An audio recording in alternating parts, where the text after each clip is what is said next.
What's going on, everybody? Happy Friday. Happy Juneteenth. Welcome back to the Betting News Network. Let's get saucy, baby. This is the All Sauce Team Friday edition. First of all, happy hour. Cheers. Chin chin, lads. That's just Sook. That's V-Sauce. My name's Sweatpan Jesus. Excited to have you guys here to finish off your work week and send you off into the weekend. Lads, happy Friday. How we doing? I just spilt all over myself. Oh, no, Sookman. Officially getting sauce, boys. It's start of the weekend. I'm feeling good. Summer's here. Fuck. Vibes are high, man. Vibes are high. Shout out to the United States getting the job done. Game is still technically active, but it's awaiting the final whistle. 2-0, looking like a 2-0 victory. Booking their ticket to the next round, to the knockout stages, and possibly winning their group. Congratulations to the USA, baby. Padge knows the vibes. Thanks for stopping by on Brand Sookman. Yeah, we love you guys. Thanks for kicking it right here on the Betting News Network. Welcome to the show, brought to you by our sponsors at Lucky Rebel with that QR code above Sookman said. You can bet everything across the World Cup. WNBA today. Sauceman's got some dingers for you guys a little bit later. We're going to be talking some NBA offseason as well. Yeah, Padge, that was pain. But we're excited to have you guys with us to finish off your week on the All Sauce Team. We got Chef stopping by a little bit later. We're going to have a debate. We're going to have a Brunson conversation. Multiple debates. This show is obviously mostly our NBA show across the network, but now that the NBA season is over, the show will still be in existence throughout the entire offseason. And we're going to try to talk ball with you guys throughout the entire offseason. Obviously, still give you guys some plays that we like. I got quite a few in the WNBA 3-game WNBA slate. V's been deep in the baseball lab. Sook doesn't know where that button is. Sorry to interrupt you. I will be betting Big Three on the weekends. That tour is still continuing. And just to talk about this, I was talking about with Shags just a few minutes before we went live. The basketball tournament, you guys are obviously familiar with that, the $1 million tournament of amateurs. They're changing up their format this year, boys. There's now going to be 8 alumni teams. So, for example, the alumni teams will play a best of 3. Game 1 will be one team home, game 2 will be one team home, and then game 3 will be whoever sold the most tickets. But the most interesting thing is who the alumni teams are teaming up against. For example, Michael Beasley's K-State will play against Kansas in a best of 3 series. And of the alumni teams, whoever comes out of the alumni best of 3 series will be added to the non-alumni tournament. And they've doubled the prize money for this year, $2 million.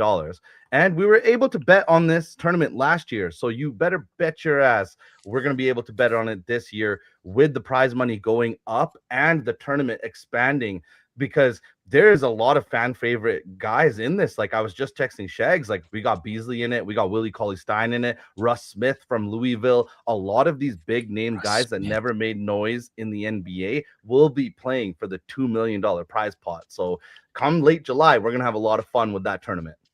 Chat, if you ever wondered how Sook hasn't found the baseball button on his book, this is why. He's got plenty of buttons all season, all year long. Don't worry. He just spends his time finding these buttons.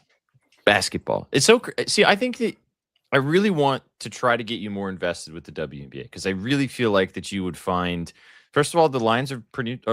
They're not as soft as they were, but they're softer than the NBA lines. And you love betting niche ass props, and they have more niche props available for these ladies. And Sook, like you texted us, Malonga versus Carla Late, the French ladies going toe to toe, brother. We need to get you tapped in with the dub. I'm gonna get you involved this summer. I know V's already been dipping his toes. I have a feeling he may want to tap in with me today on a lady that he's been betting, if he hasn't already, better already. But I feel like with just how much you love ball and everything, like I think you're really gonna.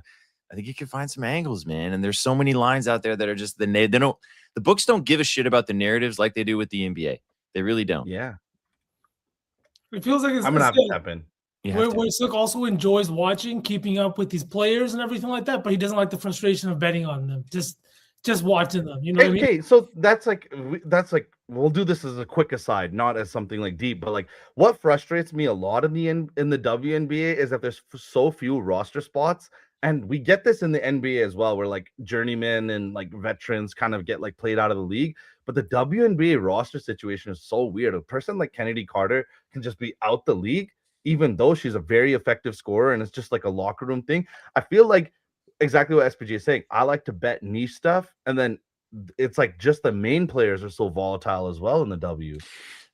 On that point, starting next season, the games will be increased. There will be 50 game seasons in the WNBA, and as you know, they're adding more expansion teams, so the rosters will be deeper and deeper as we go through this next level of expansion of the growth of the women's game. So, yes, that is a frustration. Yes, I understand what you're saying, especially as somebody who likes to bet the 10th guy off the bench all the time and lean in that direction. But there's some fun out there, dude. I'm telling you, man. And I'm going to give you a double today. That's plus money. That should never be plus money. Yeah, I think I just have this big smile on my face because I just realized Silk's drinking that turbo tea with, I think, tequila in the other glass. If I had So this is a bad combination for me. I'm not a big caffeine guy usually. So combining fourth day in a row that you have said this. It's a great combo for us, chat. We're gonna have some fun. Silkman's needed his caffeine the last 4 days. We'd love to see it, man. Take another sip of the other glass too now. I'll just drink this whole thing and say dick jokes for the next hour. Congratulations. Just the tip. Your fault, B. Shout out our friends at Tipmaster. All right, let's have a little happy hour fun. As we said, V's got some baseball, we've got some dub, and then we will let's go, Jerry. Let's go. Nefarious Acts. We need a shirt. Chat, if we made a shirt that just said Nefarious Acts, would you buy it? Also, if we made a shirt of those New York Knicks album covers, would you guys buy it? Those were all very sick. Also, I really felt bad for Sok today because he made a kick-ass Captain America, graphic with Christian with Pulisic, and then literally 5 minutes later he got ruled out. So I felt bad. Freaking bad info on the timeline. I'm looking at you, book who I will not say their name, and Underdog. Yep. Ollie Parkett. Underdog tweeting it was like for me because I was like, I wonder if this is true or not. That's who I trust. Yeah, an Underdog is like, okay, this account, if they're tweeting it, this must be legit. And then like 5 minutes later, then they deleted the tweet. The bozos. Okay. Don't tweet on a retraction. You can't just delete it. Hey man, but Chad, not to pump our own tires. We didn't delete our tweet. We just let it sit there and we admitted the mistake. We just bitched at each other behind the scenes, and then we had to deal with the ramifications on the timeline. Sook was literally like losing his fucking mind. Footy chat just activated. All of a sudden, everybody had their fucking phone in their hand, huh? I felt bad because I was telling Adam about it on the show, and he's like, "Oh, I'm gonna retweet this. This is sick." And then like 2 minutes later, it got ruled out, and we were like, "Oh, damn. Hey, we're gonna reuse it. We're just gonna change the city and the skyline, and we're gonna go again." But once again, shout out the United States, got the job done. 2-0 win in Australia. Most likely looking like they're going to win their group, but they have qualified for the knockout round. So congratulations, USA. Next up on the docket, we're not going to talk World Cup on here, but next up on the docket today is Scotland taking on Morocco. That is going down here in the next hour. The kickoff. The Moroccans taking on Scotland. And then are we taking fucking Shankland today? No, I can't do it anymore, man. That guy's sold my soul. Haiti, Brazil, and then Paraguay, Turkey. Go check out all of the plays from Shags at bettingnews.com and as well as Top Cheds and BTP. I don't think BTP has plays today on Betting News, but go check it out for free as always at bettingnews.com. Shout out to Canadians too. 6-0. Shout out to the boys. Yeah, you guys poured that fucking maple syrup. Jonathan David at TSOA at plus money or his goal at plus 100 was free as air. I should have fucking bet it.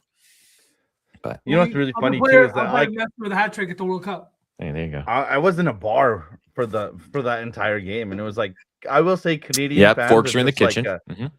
They're just making an excuse to like drink. They're not actually watching the game. I feel like I was the only one in the bar actually watching. Sir, so what you're telling me is they're fitting right in with football fans from across the planet. The thing is, you need to realize the reason why soccer is one of the most, if the most popular sport in the world, is because 90% of people that watch soccer just get hammered when they watch soccer.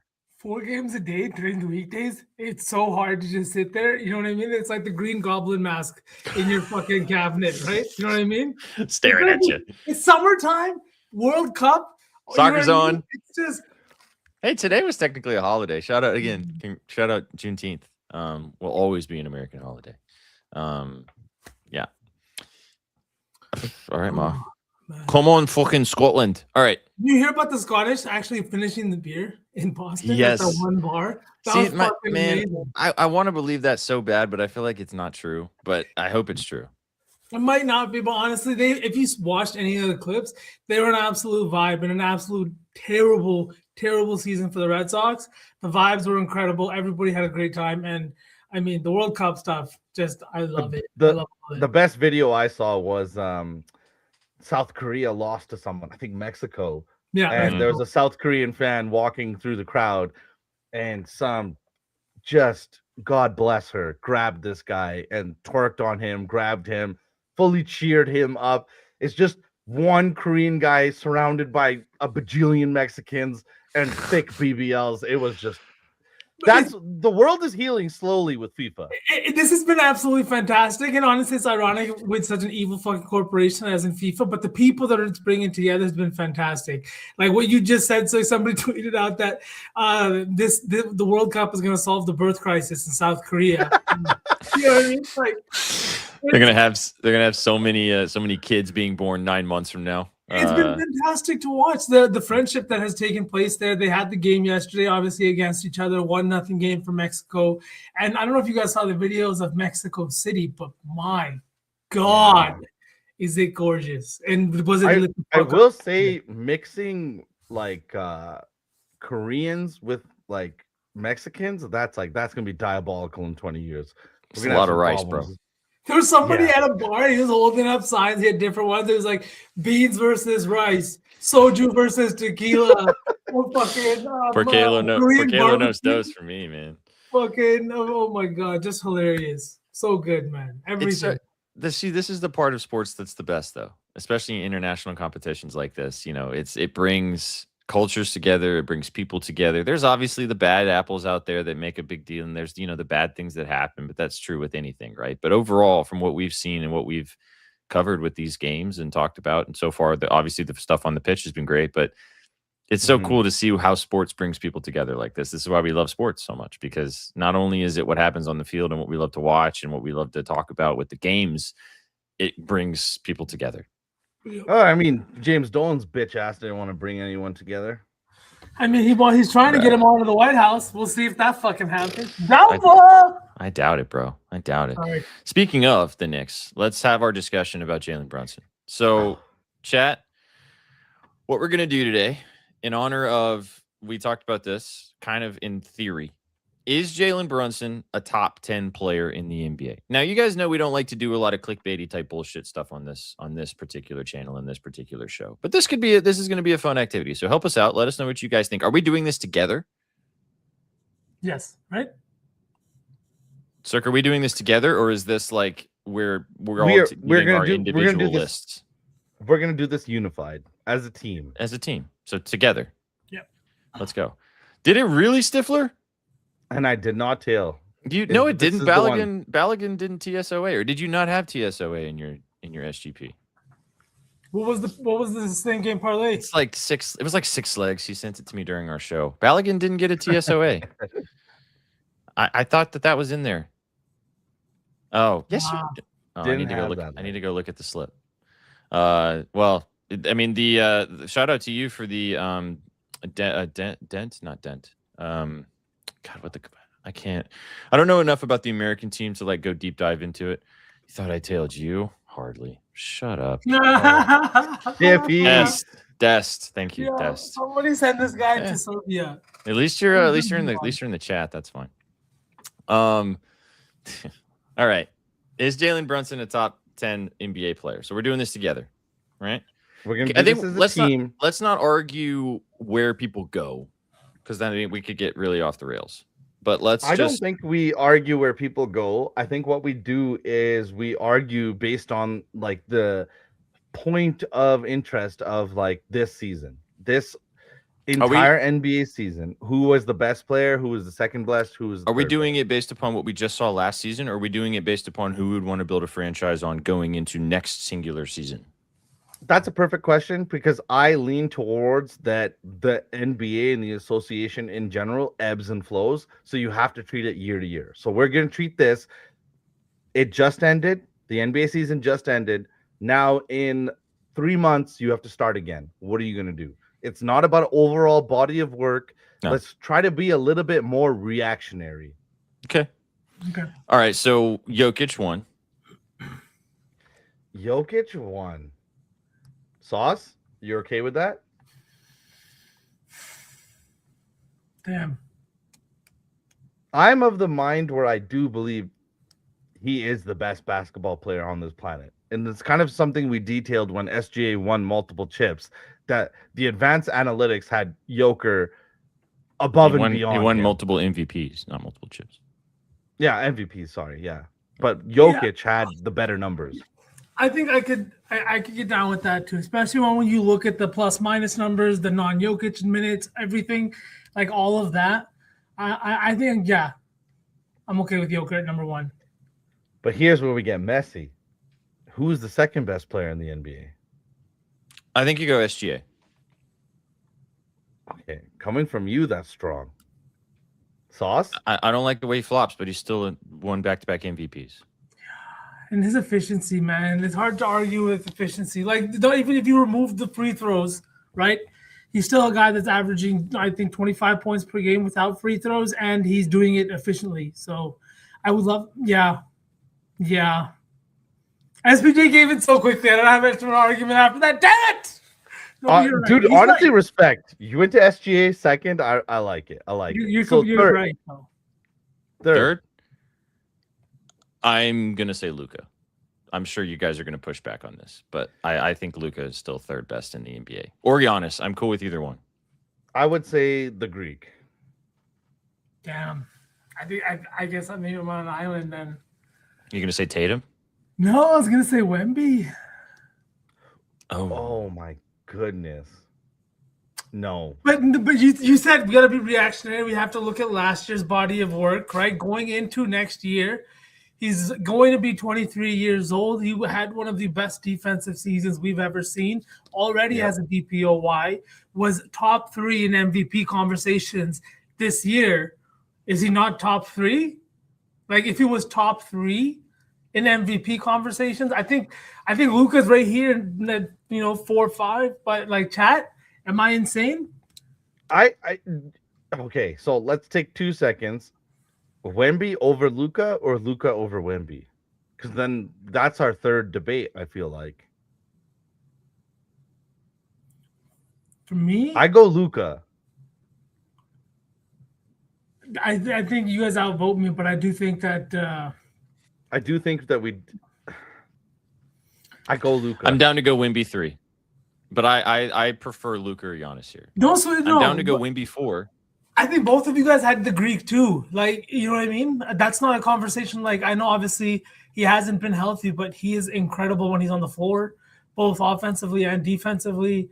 Maybe I'm suffering from recency bias, but like I feel like that's kind of what this is, right? Like the season. But Sauceman, I feel like what hurt Wemby, and I'm not saying that like Wemby has like a ceiling.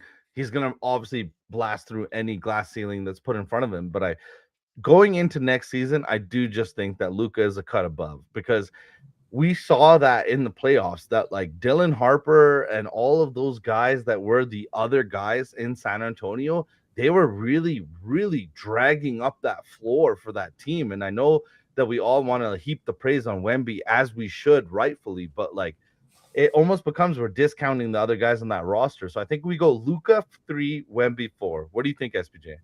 I can live with that. I said Luka 3 first, so I'm down to go Luka here. Yeah. I know he Luka still 3. hasn't won a championship, but there's so many statistical backings. The reason why Lucas goes 3. Wemby 4. He's been to the finals. Yeah. Dragged a team that was not very good to the finals. And also has led the league in scoring multiple times. We haven't talked about this. I don't think we'll live, but the fucking asinine comment about participation trophies.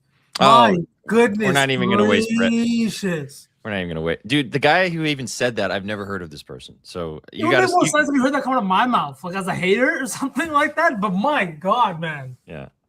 I think Giannis goes 5, yeah? Yeah, you can't go lower than that. You can't.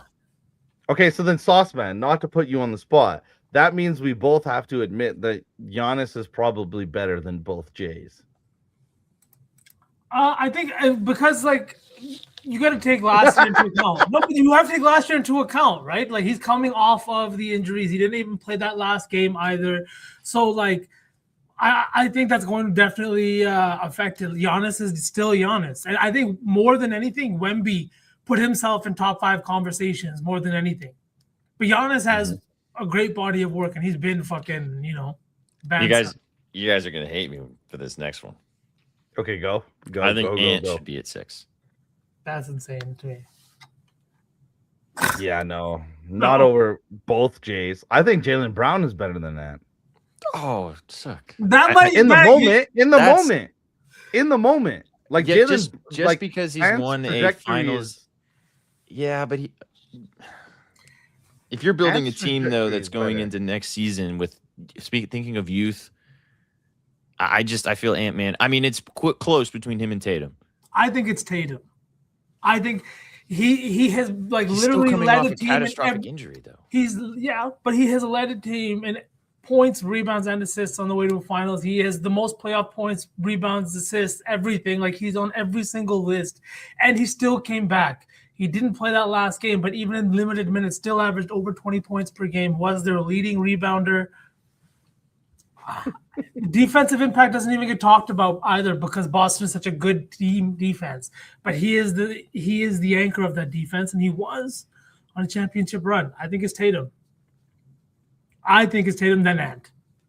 I get what you're saying, V, but based on the criteria of what we're saying, we didn't see enough of Tatum coming off that Achilles injury, in my opinion, to include him in the top 10 going into next year, especially when a guy like Jalen Brunson, who the whole point of this exercise is for, led the NBA in points per game in the offseason and also was top 5. Brunson likes to talk about this, that he's like a below the rim protector. He drew the most charges in the NBA this season. So I feel like this is a messy list, but like we can't include Tatum. And that might be me being like extra salty because I didn't want him to return this season. But I don't think Tatum is a top 10 player if you're making this list today. I think that's where you're wrong because I think a lot of teams would think differently and would take Tatum and pay a top 5 price for that. There's a reason that there's no conversation about moving Tatum despite him coming off of the injury. Yes, I know you think he came back too early, so but it's still fucking astounding that he was playing at such a high level after such a catastrophic injury. Those kinds of things fucking matter. Yeah, we lost because he didn't play in that fucking last game. Everybody else played like shit. Derek White shot 20%. So what I'm hearing is that he messed up the rotations and then he got hurt again. He's a top 10 player. There's no question about it. So if you don't have Ant or Tatum, who do you have at 6? Sook. That's a good question. You can't say Streamer University new applicant Jaylen Brown. Can't be. I feel like Jaylen Brown is 8 or 9. Jaylen Brown is 8 or 9. Tatum is outside of it, based on the criteria we're talking about. I think Tatum still deserves to be on this list. I don't know if he's definitely not 6 for me though. 100% not. Again, so how would you guys feel if we put a wall up against ourselves and put Tatum at 10? I think V would leave. I think that's an insane comment. And I think that if he doesn't want to do that, we'll laugh about this list at the end of next year. But like, it's insane for the things that he has done. He came back from a catastrophic injury. So the injury, like it's not easy. And what do we expect him to come back and average 30 points per game? Okay, but if you're going to say it that, then we need to talk about maybe having Joel Embiid on this list, if that's the same criteria. No, that's not the same thing because Joel Embiid has been perennially hurt. He has not even gone to an Eastern Conference Finals. He has again and again just not been good. One MVP that nobody thinks he deserved. Neither do you, SPJ, that same MVP. I know. Right? So that's what I'm saying. So that it's not the same thing because that guy plays less than 40 games again and again and again. Tatum never missed time. He played 70-plus games again and again and again. So Chad is getting involved in this conversation and saying that this is possibly where we could put Brunson at 6. No, even our Sixers fan thinks that's Maxi's not up there yet. I feel pretty strongly that this should be Ant's spot. just based upon. So you didn't give us an answer about who you would put at 6. You said Brown at 8, Tatum at 10, but you haven't given us an answer for 6. My answer is stupid. It's between Ant and Brunson, and I think we put Brunson because he's an NBA champion. He's the captain of the last team that won a championship. He dropped 45 in an elimination game. I just think that you kind of have to give the guy his flowers here. We can talk about intangibles, we can talk about this, that, or the other, but winning is winning, and Jalen Brunson just won. And if you don't think that Josh Hart is an all-star level talent, OG Anunoby isn't an all-star level talent, if you think Cat is a soft-ass, bitch-ass player, then that just elevates the aura of Jalen Brunson. So I just feel like when you approach all of these conversations about how good Jalen Brunson is, I feel like when you arrive to a conclusion, that conclusion has to be that he is borderline top 5 just coming off this year. Maybe next year he averages 2.2 rebounds per game and he's just a pile on defense and we take him completely out of the top 10. But after delivering a championship to the Mecca, I feel like it changes your conversation, at least for the last few months. I could see the over Ant. I still got Tatum over both of them, but you want to put Tatum 6, don't you? I do, but I'm not going to get my way because I don't think anybody agrees with me, not even chat. So I just want it on record. That's it. I said my piece. I'm taking a sip now. I think Brunson should be at 8 or 9, to be honest. But if you feel strongly at 6, can we all agree? Can we just go Ant 6, Brunson 7, just based upon how we're making this list and what we've talked about? I can get behind that. I can do Ant Brunson. Okay, fine. Sauce? Fine. Tatum, 8. The other thing about Brunson that I just want to mention here is he's still 6'2". And in the NBA, that's not great long term. Not even 6'2". Yeah, he's 6'2" with fucking his high heels on. Lift. Homie's 6 foot probably. So that's something you have to consider in these situations. We're talking about, I mean, if I would even venture the conversation, if we're talking literally building a franchise for the next 10 years, just literally next season, Steph has to be in this conversation. Yeah, if we're talking he's about just still next the season. most top 3 to 4 high gravity player in the NBA when he's healthy. And S. Will, So I know you're a Knicks fan. I get it, dog, but it's cool. I mean, Cade also is another. No, Brunson is ahead of Cade. Cade had one good run here. They fizzled out in the second round, lost a series that they should not have lost.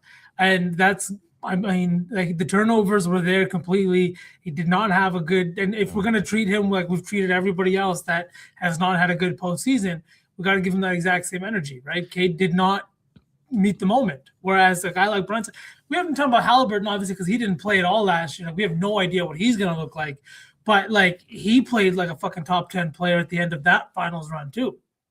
Yeah, but then if we factor in contract, like Ma is saying, then Brunson goes to the top of the list. Well, sure, he gave up a shit ton of money to win a championship to make sure all the guys. Did you guys see that thing going around the timeline about people saying, "Oh, teams looking at players funny now"? Players are not going to take less money. I don't think it's going to be a thing. Brunson did it. Every asshole billionaire is going to be like, "Did you see what Jalen Brunson did?" That's going to be in every meeting. Sure. Shut the fuck up, man. Pay me my money. Show me the money. All right. So now we've got Ant and JB. We could probably argue again. I think there is a legit argument that Brunson doesn't even deserve to be on this list, but he did just win a championship and he was the MVP and he did have 45 points in a closeout game and one of the most incredible clutch playoff performances of all time. So I think if you look at this, we're not looking at this from an all-time or a resumes list. We're looking at this from a very much going into next season recency bias list. And let the bias seep in. Like SPJ is saying, this guy just coming off a championship, coming off 45 in an elimination game. We're comfortable here. So let's fill out these last 3 spots because I'm really excited to talk about the draft. And I know you guys got plenty of plays for tonight. Okay. B-Dot's trying to hurt me now. That's what the fuck is going on. B-Dot's just trying to hurt me. Type in Brunson instead of JB just so chat doesn't get confused. Okay. And also, we can't like fuck it up later and say, "Oh, why did we put Jaylen Brown here?" All right, next. What about Booker? I kind of forgot about Booker. That's actually not a bad shout from whoever said that. I like it, but I think he slid out of the top 10 if we're talking recency bias.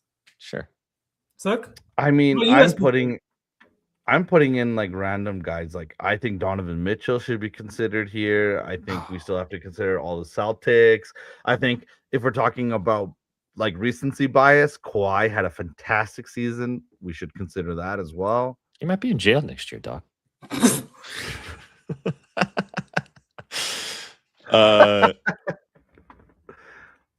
Holy fuck, that broke me.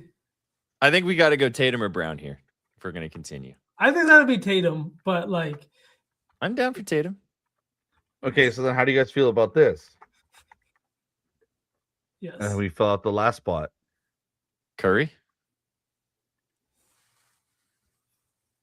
He didn't make the play, but he didn't play like half the season. So I mean, I get it, but like he's still when healthy going into next season. Like, do you want to say that Steph Curry is not a top 10 player in the NBA right now? I don't know, 38. I feel like he very much relies on his gravity, and it's like if the other guys like B pods can't create their own gravity, he's kind of on his own island. I don't know. I don't know if I want to put Curry there especially because like Jimmy Butler, 37 years old, coming off his ACL tear. Let's do it this way. Do you want to do Steph or Cade? Just from the top of the dome. Cade. Okay. So then we're moving on. Cade or Donovan Mitchell? Cade. Okay. Cade or Devin Booker? Cade. Cade or Cooper Flag? Oh. Fuck. Oh. This was a good exercise. Oh my God. Cade, yeah. But it's like trying to think of another. No, Cooper. Fuck. Cooper. What? I don't know if we can put him top 10 yet. I don't know we can put him top 10. He's flirting with it though, man. He's buying it he's thinking about buying it an appetizer at a nice restaurant. He's thinking. Post All-Star break, Cooper Flag. Cooper's not there yet, but he's flirting with it. He's flirting. Then let's go Cade, just so that it looks good. I feel like Cade beef stew. Yeah, I think so too. Because if we are we forgetting anybody? I feel like maybe Maxey could have an argument. Like you said, Embiid could have an argument. I think Cade is still, for me, the choice here. Bam? No. Maybe? No. Not over Cade. Maybe 3 points? No. Bam. We don't care about that at all? No, not really. Not against the fucking Wizards when you're stat padding. No. I think it's Cade. It's Cade. I like this list. You guys want to see the crazy thing about this list? What? No, 1 through 5, Europeans. 6 through 10, Americans. Straight up.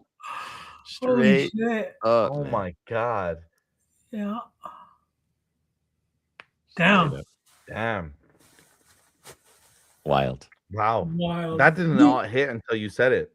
Could you imagine these two teams going against each other too? Like these two lineups? Somebody said it earlier in chat about the top. I think it was Padge that said the top 5 is all Europeans. I didn't even think about the fact that the 6 through 10 was going to be all Americans. It's pretty crazy. Wow. This was good. This was fun. Yeah, this was great. I actually think that LeBron should be on this list. I don't. I think he slid out of the top 10, just like Curry did. I also think that Curry should be on this list. It's just really for weird next too. year. Yeah, but it's like we'll talk about this, but like I feel like what's bothering the Lakers right now is these guys are not like locking in their contracts. And I know that like this might sound confusing, but like LeBron right now, if he would just commit and sign or say to the team like, oh, I will sign in late July of this, there's a loophole right now where both Reeves and LeBron have their bird rights, and the Lakers could take on a lot more salary and get a lot better right now. and then sign these guys based on their bird rights. But it's not happening because Reeves and LeBron haven't decided what they want to do. And it's like, it's going to be a mess in this offseason. I do think that LeBron is out there right now, and the consensus is that he's not going to take a max money deal. And I think that if he doesn't take a max money deal, then like, does he become a sixth man in Cleveland? Does he do this or that? I feel like his role is so up in the air for season 24 that like God knows what happens. LeBron in the sixth man role, I think I would vomit. I vehemently doubt that LeBron James is going to be anywhere else but Los Angeles next year. I can see that. He's got 1, maybe 2 years left in the tank. Do you think he wants to uproot his entire life at 40 years old as a billionaire and go fucking run around for Cleveland for a year? No money's worth that. He ain't going to win a championship in Cleveland this next year. Unless Giannis goes and hangs out with him, but that's not going to happen either.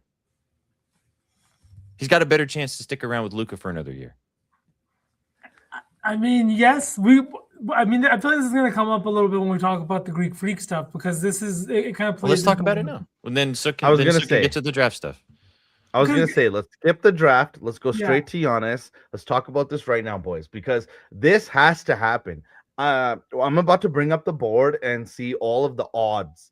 But before I bring that up, on July 1st, just like how everyone becomes an unrestricted free agent, all of the extensions kick in on that day too. So we do have about a week and a half period here where teams can circumvent the cap and kind of cheat and absorb contracts that they won't be able to absorb come July 1st. So let's talk about this right now. Giannis's odds from our friends at Bet Online. Where is he going? The Miami Heat are the favorites at plus 125 with our Celtics at plus 150. The most interesting team for me, though, based on what I was just telling you guys, is the Orlando Magic at plus 500. They will become a second apron team come July 1st. But before that, they can match salary with Jalen Suggs, Jonathan Isaac, Chase Richardson, Jet Howard, and send 4 prospects back, because everyone forgets that Suggs was the former 5th overall pick out of Gonzaga. He is a blue chip prospect. Yeah, he fell in line between Wagner and Banchero, but this was a guy considered to be a superstar drafted at that 5th level position. So it's very interesting to see, because this trade has to get done before the 1st, but there's a lot of players here. And Vsauce, let's just go ahead and talk about it. It makes no sense to me that the Harrow 13th overall pick is the best available option for Pat Riley in the Heat, when the Celtics can literally give Hugo, Derek White, as well as other guys like Walsh and this and that, guys that have been proven prospects, and you flip all those guys over. So I do think that this is going to get messy. But the point that I'm trying to make here is that on July 1st, all of the extensions kick in. So Giannis needs to get this done before July, because he needs to sign his own max level extension in that month. So, boys, where do we think Giannis is going to go with all of this extracurricular math, all of this drama? I don't think he goes somewhere cold like Boston, but where does he go in general? Based on this list, just to throw a little bit of a wrench here, how fucking sick would it be if he went and played with Ant-Man in Minnesota? Yeah. Like, seeing them at 14-1 is kind of weird. I think that's probably just odds for the situation. I have no idea what their cap room like situation would look like. And they would obviously then decide whether or not they're going to move on from Gobert, or how, because you can't have him and Gobert on the floor at the same time. But like Giannis and Ant-Man and Jaden McDaniels and like how those guys play defense and everything would just be crazy. So that's interesting. It's very interesting, because there are multiple ways that they could acquire Giannis from a salary level. You could pair DiVincenzo and Julius Randle. The money would work there. Or you could just do Gobert with a pick package, flip player like on the other side. So I like that you shouted that out, because Minnesota, the reason why they're so high up there is that they can get the deal done in more than one avenue. I don't think he wants to go to the Western Conference. We've talked about that before, so that would be the only hesitancy with that aspect of it. But the money makes sense. Actually, Okay.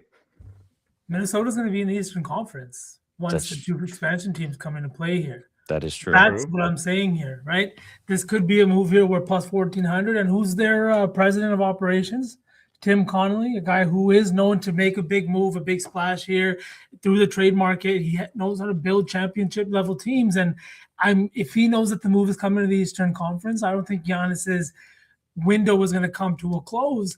But the thing is all of these big markets, we've seen so often teams kind of talk about, or players talk about, this is where they want to go, and then a team swoops in with some kind of offer that was just too much to refuse, right?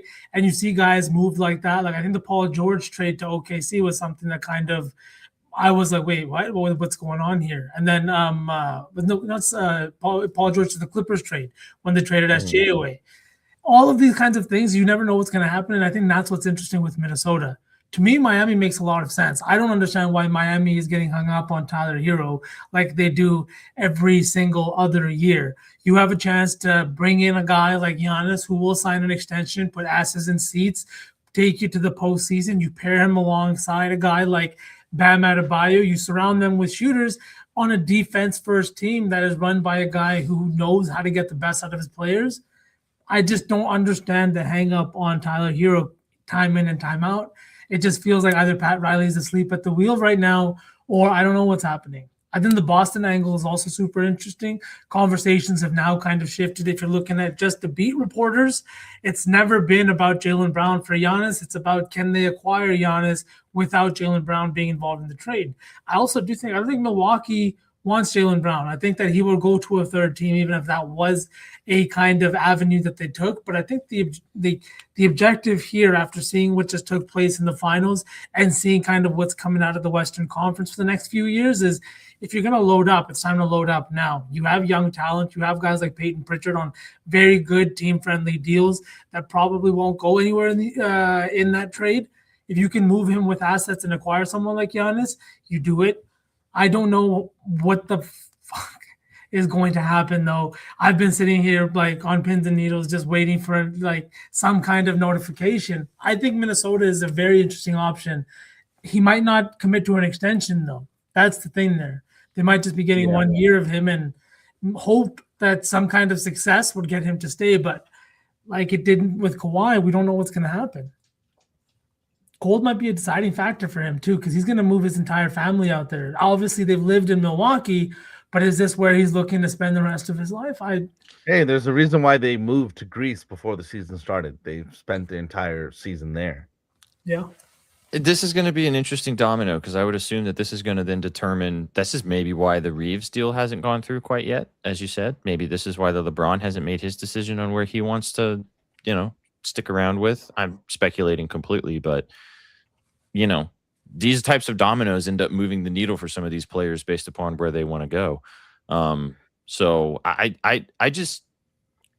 wanted to ask you guys further about how much deeper the Western Conference is than the Eastern Conference, because everyone was like, oh, back-to-back years, Eastern, like everyone talks about the big bad Western Conference, but the East has won the championship the last 2 seasons in a row. But if anything, that goes to show you how hard the Western Conference is, because by the time you get through the gauntlet that is the Western Conference and you get to the finals, you're so banged up, you're so tired from having to deal with all these fucking teams going 6 to 7 games sometimes. And then the East, the East has still got some competition, but the Knicks swept 2 teams in the East to get to the finals. They hadn't played a full series. So it goes to show you, maybe sticking around in the East for another couple of years until things do kind of level out a little bit more does make a lot of sense. Miami makes the most sense to me. You're going to sign a big fat extension right now, no taxes. You're still playing for a contender, a coach that wins, a winning organization. The loophole that I was going to kind of swing in here is, LeBron James has played for 3 teams in his career.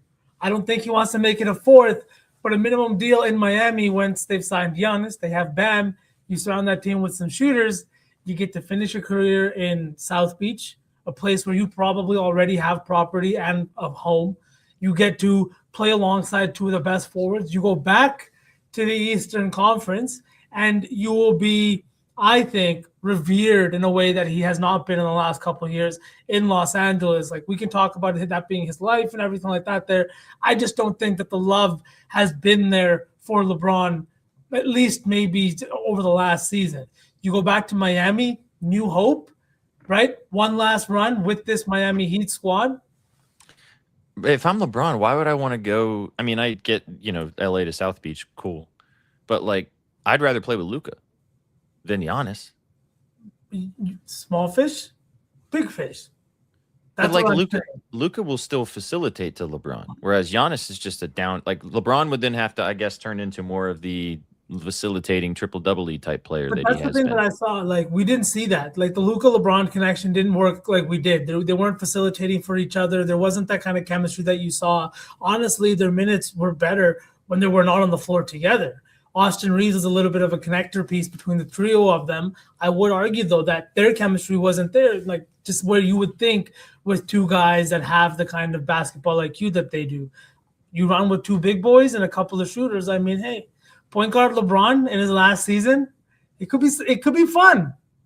We saw PG LeBron once. He averaged double-digit assists in LA. Also in Miami. He also had the ball in his hands a shit ton when Reeves and Doncic run the shelf and got them past the Rockets in the first round. So, yeah. How the fuck would that happen? Don't piss me off, Coop. That's Ronan. That's Ronan. That's Ronan. Oh my God. Also, we don't have this. We'll talk about this deeper into the offseason. But what the actual fuck are the Rockets going to do? We ain't got time for that right now, but holy man. Do you guys on the Reeves note, since we're having these types of chats and then so can take us into the draft land? Do you guys think Reeves leaves LA? The thing is that I do not understand the new ownership's thought process. The Buss family is gone from the Lakers, and we have the Saudi sovereign wealth fund being headed up running the Lakers. I do think that they don't care about money now, but I do think that they are careful because, like Dolan has already said, they were not going to hit the second apron despite being champions. So I do think that the Lakers will be hesitant and they will see what the market is like for Reeves. So I don't think we see Reeves signed on July 1st. I do think we see this dragged out and ugly because the Lakers are going to want to see what kind of money they can save. But that's just my opinion. That's my question, too. It's like, I don't want to answer your question with a question, SPJ, but is he worth max money? Because I think there's a team that'll give it to him. This is the dichotomy of the conversation of on the Jalen Brunson point. Brunson just won a championship. And do you guys remember when Dallas gave him away to the Knicks and, the Knicks, it was considered an overpay at that point because of just, he's a smaller guard. What is he able to do? Is he a 1A scorer? Like all of those question marks. He answered the question. I feel like Austin Reeves is kind of in that same boat in comparison to career arc right now. Like we've never seen for long stretches A1 Austin Reeves on a team. We've seen it for the Lakers in particular moments when Luka and LeBron were out, but that's different than doing it as your expectation all the time on a franchise. Yeah. I don't know if he's worth the max money deal. I have no idea, but we've never seen it. So we don't know what that would look like for an entire season and a half, My answer would be no. But that's why I think he stays with the Lakers. I don't think that there's a team that's out there that will pay him. I know Brooklyn and maybe some other team thinks he might go make a big splash. I just don't think that there's a market out there for a max level third best player on a championship team right now with the way that the apron works. But we kind of talked about this on Thursday of it's a copycat league. Is everyone going to be falling over themselves to take pay cuts to try to build cohesive units with chemistry like the Nova Knicks? Is that what the future is here? Because then that changes the math completely. Well, there's a difference between wanting to do that and the players actually being okay to do that. Doing it, yeah. Yeah. I don't know. It feels like this second apron now is just saving billionaires money, and I don't like that. And exactly right before we bring Chef up, just because this is our boy, I love the Nets' position here. They extended Jordy Fernandez. They have a clear vision and a large amount of salary cap space, but it's just if you're a Nets fan, you have to take a heavy swing. And then if you don't make the swing, or if you just miss, like, what are you going to do after that? You have all of these guys you drafted last year. I think it was 3 or 4 first round picks, hilariously. Like, the Nets are the most peculiar team in the entire offseason landscape. And it will be funny to see where they land, of if they're buyers, sellers, or just patient rebuilders. So I feel for all Nets fans. I'd be as confused as you. I feel for Kings fans too, man. Holy. The fact that the Kings are going to be second apron and they didn't make the playoffs last year, my fucking goodness. That's so fucked. Oh my god. This team is in legit. They also just watched the worst of both worlds, because if the Spurs won, the guy you gave away would have won with De'Aaron Fox, and if the Knicks won, then the guy that you gave away as your head coach would have also won with Mike Brown. Oh my God. I did not even realize that. I did not realize that, SPJ, till you said it. Their last 2 point guards went to the finals. Yeah. Yes, they got rid of both. And their coach. Vivek, I'm begging you. I will speak in Hindi. Sell the team. Or trade How do you say that? How do you say sell the team in Hindi? Trade some bonus to the Celtics so he can be the next king to go to the NBA Finals, please. Yo, interesting point. We got to get Chef up here, although I don't know what all we're seeing is this is a fun POV. I think he's looking at the car. Oh, okay. Are you ready? He's like, yeah, I've been ready. All right, let's get up Chef here and see what Chef has to say on the baseball slate. Chef-ree. What's up, goats? Hey, buddy. Are you at Home Depot right now? Menards. Menards. I don't got the money for Home Depot. Come on now. Same piss, different pants as our dog. Yeah, exactly. What do you like, Dirk Diggler? Is that a baseball player? I know some people know Dirk Diggler. Think about it. Dirk Diggler, aka Dylan. Yeah, it's from the movie Boogie Nights. There you go. Yeah. His name's Dylan Dingler, and he's on the Tigers. He's going yard tonight. But Dirk, it always reminds me of Dirk Diggler, who's the Mark Wahlberg. Mark Wahlberg, yeah, is the porn star in the movie Boogie Nights, and his name's Dirk Diggler. Always reminds me of that. Okay, I'm just bringing up pictures. Oh, whoa. Yeah, don't bring up. Yeah, I have to refrain. He's got a huge dong, just like Dingler's gonna go dong, big dong. Are you telling us a little bit about yourself in this? Is this like a direct comparison here? Movie's based off of my life, early life. Oh man. Okay. So Dirk. See, I'm gonna go look in my book now for Dirk Diggler, and I'm not gonna find that. There you go. There's Marky Mark. Look at him. There he is. Look at that guy. Chef's got more abs than Dirk does. 3 a.m. mornings. Mm-hmm. Anything else you like on the baseball slate live from Menards? I mean, every night it's like, oh, these everything's pointing to these guys. Everything's pointing. White Sox team total was an absolute hell of a sweat. Literally cashed with a grand slam in the 8th inning.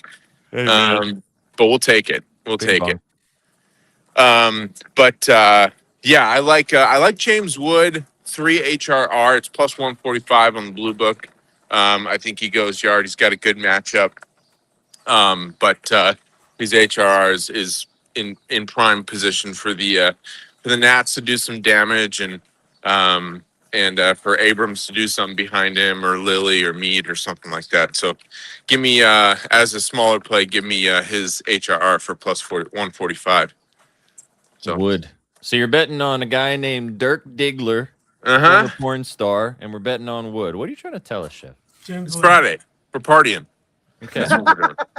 So he's at Menards. Yep. Buying some wood. Mm. Yep. Actually buying chopped wood. It's I have 7 bags of mulch in front of me. I saw you in the outdoor garden section. Yep. Go. All right, big dog. Well, we appreciate you as always stopping by. Thanks for being here. Wood and Diggler. Wood and Diggler. You take them a little 2 pair to go yard, but you could even take their you can even take Diggler's HR, because I think there's a couple good matchups in the Tigers game. There's a soft hand against them, and he's at the top of the order. So, he gets on base and you've got a couple guys below him drive him in or something like that. So which it's probably not too juicy for his HR. It's probably like -120 or -115 or something. Mm-hmm. Yeah, soft hand can't soft hand Dirk Diggler. Definitely not. Exactly. No soft hand in that bad boy. All right, you go. You go right. lift. You go. Make sure you bend your knees. Bend the knees. I will.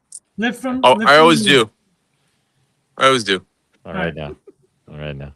Bye, Sheffrey. All right. Have a great All right, weekend. love you, boys. Love you too, Bye. buddy. Take it easy. Oh my god, he makes me laugh. Chad, do you guys tune in to hear us talk about shit, or do you tune in just to hear Chef for like 30, 45 seconds say whatever comes out of Chef's mouth? Talk about his mulch. 100% chef. Just the mulch? Mulch. Just make sure that he bends from the knees. That's all we need. Okay. Let's talk draft. Yeah, yes, SMC. We got draft, and then V's got some baseball. I've got some dub, and we'll cook, and we'll send you guys off into the beautiful Friday sun. B-Dot, thank you. That's true. Sookman, this is all you, big dog. I don't know jack shit about this stuff, so this is all you. All right, so I've been diving into this more and more and more, and I am in the deep end of the draft now, thanks to Shaggy Betts. And I did actually talk to him, and we're gonna get the play out before we talk about the draft. Both me and Shaggy Betts have taken this. Kareem Lopez under 14.5 plus 120. I do not think he passes the Charlotte Hornets at 14. He is the Mexican product. We saw that the Portland Trailblazers took a second round pick, 11th overall, just because he was from China last year. And Kareem Lopez is going to be the highest drafted Mexican player of all time. And this is not a situation where they're doing it just for show. Kareem Lopez has incredible intangibles, a 7-foot wingspan, and has really dominated against competition that is in this draft class. We saw with AJ and with Darren Peterson, he dominated them in the under 16 FIBA championship just years ago. And now here he is in the NBL playing against grown men and playing fantastic. So both me and Shaggy have taken the under 14.5, and both of us have actually sprinkled the top 10. I got plus 275. Shaggy was smarter, and he went with our boys at Lucky Rebel and got plus 300. But the real thing I wanted to talk to you guys about real quick is who goes first overall here. I know the odds have completely flipped. Darren Peterson was considered a heavy favorite before, but now AJ has become the heavy favorite, even though Darren has not talked to anybody besides the Wizards, who are drafting first overall, because he says he's a point guard. And now Trae Young has opted out of his contract. So now everything is up in the air. Numbers are all over the place. But I just wanted your guys' opinion or thoughts or plays coming up into this draft, which is considered to be one of the best drafts we've had in decades. Go ahead, Saucepan. No, go ahead, SJ. I want to look at this because just to tell you guys, chat, like, don't bet minus 450 for AJ to go number 1 overall. Like, that's shit ass odds. Is it probably going to happen just based on what you just talked about of just like also fit with the Wizards? Like, I don't think that they want to get another point guard. I know I also saw that Trae Young is actually probably going to return to the Wizards. So I don't know. There's just a lot going on there, but like, I think there's way better value to take somebody else if they don't go with AJ, right? 100%. I think that there's a lot of stuff you can bet in this draft, and I don't think it's the first overall pick. I do think that 3 to 10 is wide open, like you're bringing up here. Who goes top 10? Like I said, I already do have Kareem Lopez from New Zealand and the Mexico for plus 300. And I know that Shaggy is also high on Nate. So I do think that maybe you avoid top 5 betting, but I do think that there's a lot of movement that's going to be happening on the lower half. And I do think that also, if you want to fade someone, I think that me and Shaggy both agree Cameron Boozer is someone that could slide. I just don't think that Cameron Boozer is going to be that good in the NBA. I think Cam Boozer's gonna. I think with Boozer, it's gonna be exactly where he goes. I think that there's a little bit of like the plus 350 on Peterson is interesting to me, just because of the Trae Young news you mentioned, SPJ. With Trae Young not looking or not committing to the Wizards long term here, not opting in, it just feels like maybe if that's the direction you want to go in, you have Sarr, a guy you just took recently. You've also got a guy like Anthony Davis now on this roster. Maybe, right? Obviously, I don't know if you guys have seen the stuff too about his representatives not wanting him to go number 2, right? Just because I think Jazz had the number 2 overall pick in this draft. And the representative for Darren Peterson also represents Keontae George. So both of them really didn't want their players on the same team, if you believe what reports are saying. Things like that, I think maybe Darren Peterson, but I don't know. Caleb Wilson's an interesting thing. I think the Kareem Lopez look, not here at number 1, but just here in the NBA. I think there's a lot of hype around this kid, not just for like him as a player, but like, so I mentioned this to you guys before. My barber here in California, he is a guy who's, child of immigrant Mexicans. Everybody's really happy to see this guy. Like, obviously you have Jaime Jaquez, but this guy's coming from Mexico and he's been really good. He's played against professionals as well, just like a lot of these other guys that we're seeing thrive in the league. I think where he ends up is going to be super interesting too.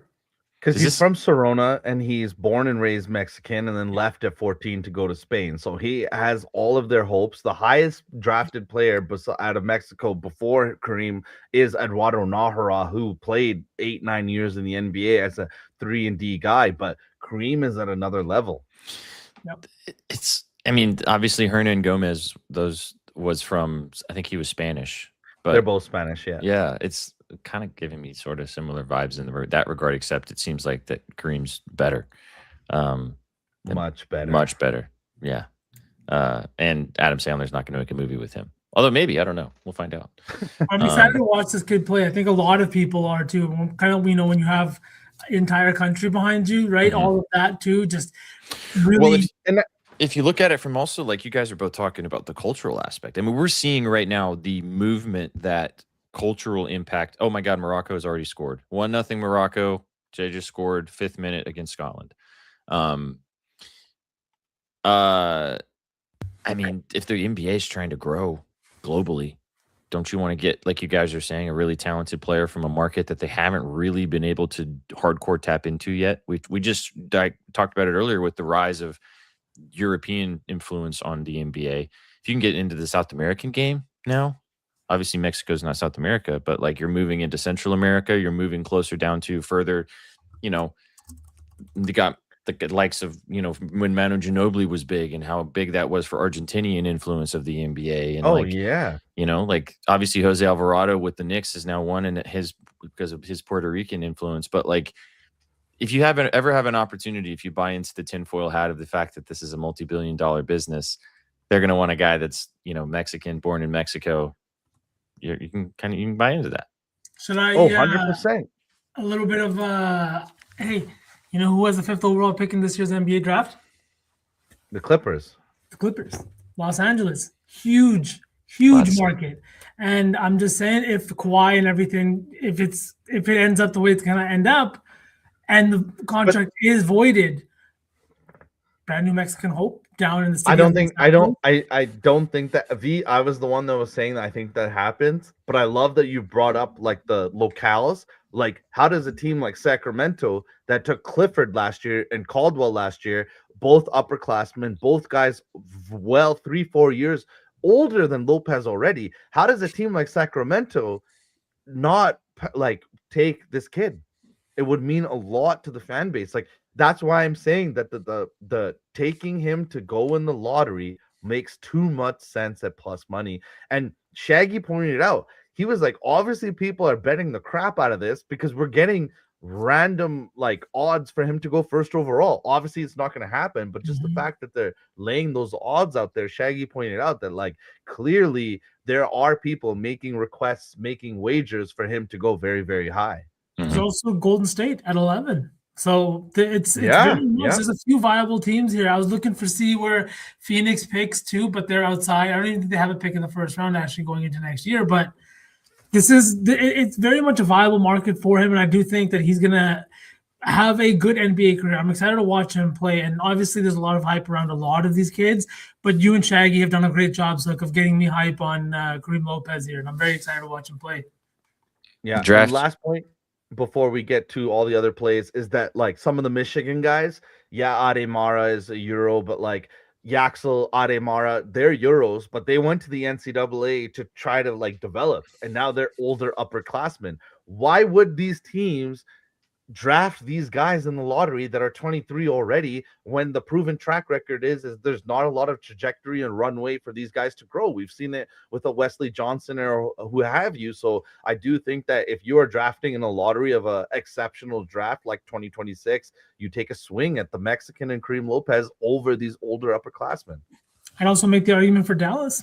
Hey, Texas, it's huge also, down there too. It's right there on the border of Mexico, right? A lot of big population, maybe not as much as Houston or San Antonio, but still Dallas is very much another team that would, welcome it. And if you can get a player of his caliber, player alongside Cooper Flagg, a guy who has played against pros, I mean, that could fast forward your trajectory even faster, like even speed up your trajectory. Yeah, you pair Flagg with somebody who has something alongside of him as well. Also, a new head coach in Dallas this year as Jason Kidd got fired, so we're going to have a new leader of the ship in Dallas too. So everybody involved with that trade got purged. Everybody, crazy. Bye. Down the drain. They turn, put you down the drain, turn the water on, and flip the fucking. Flushed. That's absolutely insane. Draft next week. We'll talk about it a bit more next week, but if you want to lock in some of the stuff that Sook talked about, and if you want to bet some more, I think the draft is on Tuesday, I'm pretty sure, if I remember correctly. It's a 2-day event this week, so I think the 26th and 27th, and it will be first round, second round situation. Oh, so then is it Thursday? It's next week anyway. Yeah. All right. Let's wrap it up, guys. Let's get to our favorite bets today. Sauceman's got a couple of home run dongers. I have quite a few plays in the WNBA with the Lady Hoopers tonight, and then we shall cook a parlay for the vibes, and we'll send you guys off into the Friday sun. Sauceman, who's going deep tonight? Real quick, before we do that, just to check in on the U.S. Open. Scheffler not looking so great. I know he's a +1 right now, I think, or +3. Not so great. Are you betting golf? Well, I mean, after doing a show with Luch and PJ this week, yes, I did. I absolutely did. Hey, but not to throw them under the bus. It could come back still. And it's a long weekend. It's only Friday. All right. I just wanted to get on here and talk a little bit of shit. That's it. Fair enough. But I got two. Chef mentioned one already because I'm tapped in with the hub. But Dylan Dingler, home run at +390. Conditions today in Detroit are just perfect. Perfect for a couple of dongers. And I do think that this is the matchup, like Chef said. We've got a soft matchup here. You got Eric Fetty on the mound. And Dingler's has been absolutely fantastic when you look at the pitch mix. But first, let's talk about Fetty. He's got a 6.1 ERA on the road, giving up 1.9 home runs per 9. And the 56% fly ball rate is what's interesting here, especially with winds blowing close to 14 to 15 miles per hour towards left field. This just feels like the perfect spot. He's allowing righties to hit 286, and 11 of his 14 home runs allowed have come to right-handed bats. So, yeah, give me Dingler. He's absolutely crushing exactly what Fetty's putting out when you're putting out pitch mix. Tap in with the scribbles if you want all the numbers. And then next, we're going to that Yankee game. Take me to Yankee Stadium. We're going with Ben Rice, home run +280. Now, the Yankees have been without Aaron Judge for 15 games now, and Rice has been struggling. He is batting under 230 during this time frame, and honestly, just hasn't been what he needs to be. But the guy started the season on fire. He was due for a slump. It's no surprise it came once Aaron Judge was removed from the pitcher. I do think, though, that this is a spot against a Cincinnati team that is putting out a second-year pitcher. I think that this is a perfect spot. Winds blowing out towards center field at 15 miles per hour. Temperatures are in the low 80s in New York City. Vibes are incredibly high after the parade yesterday. I do think that this is one of those spots that is perfect for Ben Rice to get right at +280. And if you want all the numbers, tap in with the scribbles. Like I said, he has been absolutely crushing righties, and the pitch mix is exactly what reeled me in here. So give me Ben Rice at +280 and Dylan Dingler at +390, and obviously the HRRs to be saved for the bases, whatever you want to do. I'm betting home runs.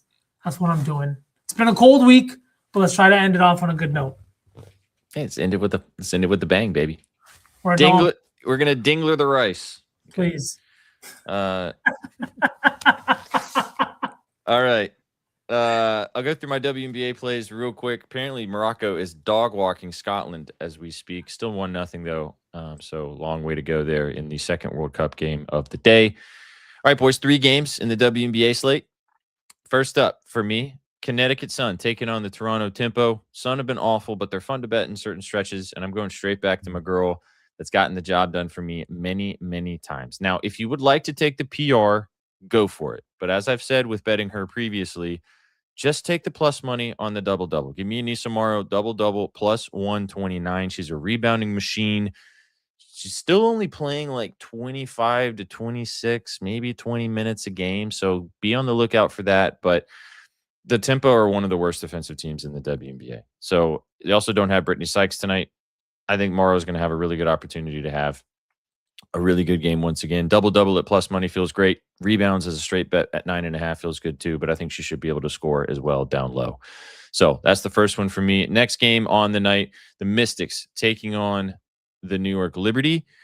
Liberty at home here, taking on Washington. Washington's a bit banged up. Shakira Austin's game time decision. Sonia Citron's coming off a massive 28-point, 11 rebound game in the Mystics' last game. But this is the Liberty. This is one of the first games that they've played with almost a full complement of players. Sabrina Ionescu being back in the starting lineup. Brianna Stewart, obviously, Jonquel Jones, and Maria Johannes.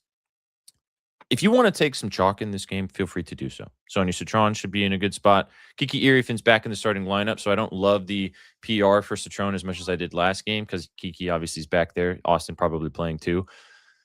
Brianna Stewart should cook. Sabrina Ionescu should cook. Marina Johannes should cook. I'm going to bet somebody else. Let's bet somebody else. Leonie Phoebish, the 5th starter in the New York Liberty lineup. Over 11.5 points, rebounds, and assists. This is hit in 3 of the last 4 games. She had 9 points, 6 boards, and 3 assists in their last game as well. 8 points, 2 rebounds, 2 assists in the last game against Washington earlier this season. She's not a real, flashy player.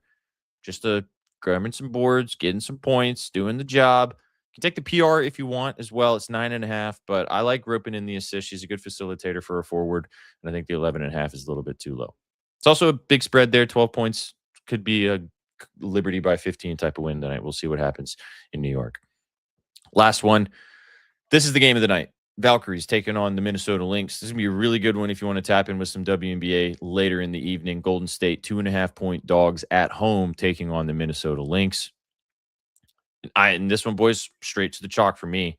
No doubt about it. Give me the Rookie of the Year, over 28.5 PRA, Olivia Miles. Set it, forget it. Don't overthink it. This line should be over 30. Sauceman knows he's been tapping in with Olivia Miles the last few times. 31 points, 4 rebounds, 4 assists in her last game against the Sparks. She's also already played Golden State this season, 28, 4, and 7 in that game. If you want to just take the points, you can. It's 16.5, which to me also feels kind of low. But she's had some great rebounding games, good facilitator. She's going to have the ball in her hands a shit ton. So I just took it all together with the 28.5 PRA. And then on the other side, again, sticking with the chalk, give me Gabby Williams, over 22.5 PRA. Now, to start off the season, Gabby wasn't shooting as much. She was kind of getting comfortable in this Golden State offense with obviously Veronica Burton and stuff like that. However, boys, over the last 5 games, we've seen a shift offensively for Gabby Williams. The last 5 games for Gabby, first of all, she's played almost 30 minutes in every game. 16, 12, 16, 19, and 17 shots she's taken in those games. A lot more offensively aggressive. We've also seen her score almost 20 points in every single one of those games, 25 plus in 3 of the last 5.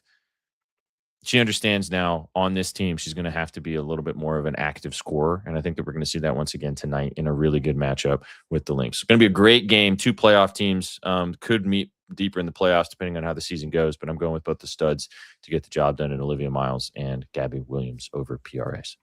Olivia Miles is one of my favorite players to watch, just hoop in general, across any kind of basketball right now. She's so fucking exciting.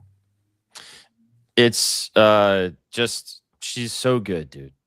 She is so good. And I'm sure the Wings are kicking themselves a little bit over the fact. I mean, Fudd is a great player, and I think that she's going to be good in the WNBA too. But Miles could be a generational talent that they skipped out on at number 1 overall. So, yes, we have Stifler, and yes, I have. So, who will do a double-double? Let's go again. Google that one, suck. There you go. Follow her on social. She's a good follow too. Anissa Morrow was the double-double that I like, plus 129. She plays for the Connecticut Sun. Again, take the rebounds if you want at 9.5. It's a little bit juiced at like minus 120, minus 115, something like that. But I wanted the plus money. I got a little greedy. I think she scores 10 points. So, bing bong. There we go. Bing bong. Bing bong. All right, let's cook. Oh. Let's cook. Lego my Where are we Eggo. going first? Well, we got to do probably 2 baseball and 2 dub, unless we want to rope in some soccer here. But none of us really are big into the soccer realm. And these last 2 games are kind of tough. The Brazil-Haiti game, it should be a Brazil dog walking, but we'll see. And then Turkey-Paraguay, I didn't find anything I liked in that one. So I don't know what you guys think. I got nothing that anybody wants, that's for sure. So I mean, All right, fair enough. I lose people plenty of money across plenty of other leagues. Not doing this one. Sauceman's betting that game, but he's not pitching. He's just not telling us what he's taking. Yeah. I get it. That's fine. Let's take 2 WNBA and 2 baseball then. I know you said you've got 2 baseball plays. Chef likes Dingler. He also liked, who was the other person that he liked? Wood. Oh, yeah. Do you feel more confident? Do we feel more confident in Rice or Wood? Rice. Rice? Those are both early games, so we'll know pretty early on if we're screwed or not. Oh, wait, should we then switch? No. I was just saying for Ben Rice HRR, or what are we doing? let's do Dingler HRR 1.5 and then Rice HRR 1.5. Or did you like the bases better, Sauce Man? No, HRR is good for both. Okay. Kiki, do you love me? It's 2.5 for Rice. That makes sense with the way the weather's looking and stuff like that. Are you good with that, or would you rather do the bases? The bases at 1.5 is minus 125. Let's do the basis for him then. Okay. All right. So 1.5 bases for Ben Rice, 1.5 HRR for the Dingler. That Detroit game starts in like 20 minutes. So this might not find its way onto the timeline chat. If you guys are here with us right now, you could just have to tap in and tail. Instead of Dingler. You guys both like Dingler though. I feel bad. Oh, I'm a big Dingler fan. I know. Exactly. You guys just wanted? Should we just do both of the links and the Valk? Should we just take Gabby and Olivia in the same game? I'm not opposed. You labbed it. Oh, I mean, I'll be watching that game anyways. Bang. Olivia Miles, Gabby Williams. That is plus 851. Those 4 legs. So Dylan Dingler over 1.5 HRR. Ben Rice. Out of curiosity, if we took Dingler for 2 bases, I think it's going to get us to plus 1,000. Is that getting too greedy? No, I think that's fine. I mean, you and Chef both said he's going yard. Yeah. Plus 1,000. Yeah, see, that feels better. It does. Plus 1,000. TB? So Ben Rice and Dylan Dingler over 1.5 TBs total bases. Olivia Miles over 28.5 PRA. Gabby Williams over 22.5 PRA. Ladies and gentlemen, just do your fucking jobs and let's pay for the drinks tonight. Mm-hmm. How about that? Please. Catch me outside. How about that? Bing bong. Ronan, what are you saying in the private chat? Is he saying shit down there? USA in this hoe. Shout out, Ronan. Felt like I had to be read out loud. I was about to say, I said that for a reason like that, but you decided to just blurt it out loud. 6. What are you saying, 6? What is it? 6, 7, 6? 5, 5-0, 5-1. They won 5-1? What is he saying, man? I don't know. Just type it out. 51st state. Oh, I see. Oh, I will beat an intern. yeah, I will. Oh, man. That's so funny. 100%. He's out of school now. What's he going to do? Report us? He's like, I'm out. I don't care. Stifler, I'm going to take you up on that one of these days. Can't wait to meet you in person. Chad, thanks for being here for Saucy Fridays. We appreciate you guys for stopping by to finish off your week right here on the Betting News Network.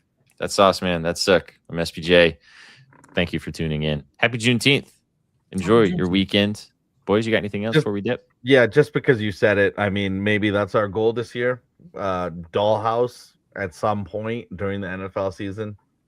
I feel like Stifler, would you treat us if we did that? So just wants to watch a Bucks game at Dollhouse. That's all he wants to do. I thought you were gonna say wants to watch something else. I thought that was where this was going and not a Bucks game.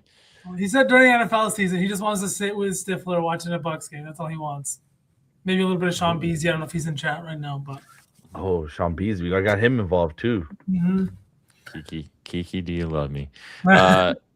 You guys came for the winners. You stayed for the vibes. Enjoy the Friday night. Be safe out there. We'll get you guys in the morning for a double dip. Betspresso in the AM, and then we will give you the moves in the violence for the violence report directly after that to break down what's going to happen on the UFC Octagon tomorrow. Come back, hang out with us. Subscribe to the channel if you haven't already on YouTube, on Twitch, and on X. We appreciate you guys. And check out all of our free content at bettingnews.com. Boys, it's been an absolute pleasure. Chat, have a great Friday night. We'll catch you in the next one. What you know about rolling down in the